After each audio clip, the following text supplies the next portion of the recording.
Familiar story. A couple of bad giveaways, and they end up in the back of the net. Yeah, exactly. We should score earlier, and then it will be a different game. We will close the game. You don't have to rush to score the goal in so late in the game. I think that's a crucial part of the game. I don't know, mistakes again. That's how we conceded a goal, and unfortunately, the second goal went through Ty's legs. I couldn't react on time. So what can you say? How do you get over this? How do you get beyond these mistakes? Sure. Look at the positives you did, and obviously I'm gonna look my game and try to improve my game if I could do anything better in the game to try to help the guys. But everybody has to look at get the tapes and take a look at the games and see where's the improvement. Where you have to improve your game, and I think that's a crucial for the future games. You talk a little bit about the mood. I mean, there was so much optimism. You guys are now 0-4. Is there a feeling of despair in there, or what's the sense? It has to be a response. If you're athlete, if you have a heart and a brain, and you want to compete and you want to be competitive and you want to earn respect from fans, from the players in other teams in the league, as well as the other of your teammates, you need to perform. At the end of the day, that's what it is. You can be like you can come on the field and pretend that you're a professional, but if you don't do your things correctly and try to improve your game, you're never going to be better.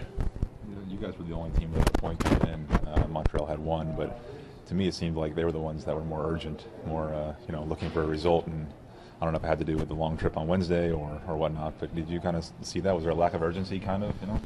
No, not really. I think we got in the game pretty good. It's just that one giveaway on our throw-in and just to turn around so easy against us. You see that you had 10 players in your half of the field, and still there is 3v2 in the mid, in the middle of the field. I don't understand how is that possible to happen.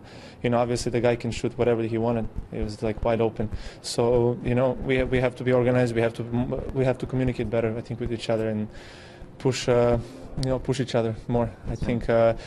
But yeah, like you said, I think Montreal had a pressure to win the game today, and it's their field, home field advantage. But I have seen so many of our fans, and that's very encouraging. Now we have to perform to give them some satisfaction. It seems like it is the same conversation every week. At what point does it become, not organization and defense, but personnel? It is personnel. It's like I said at the beginning. I want to look at the tape and see what I can do better, and I think each one of us has to do the same thing. And this is at the end of the day. I think we have no more excuses. We had excuses. Okay, Champions League now, performing well there, and try to but now there's no more excuses. Now this is it. If you want to play in the playoffs at the end of the year, you have to earn some points.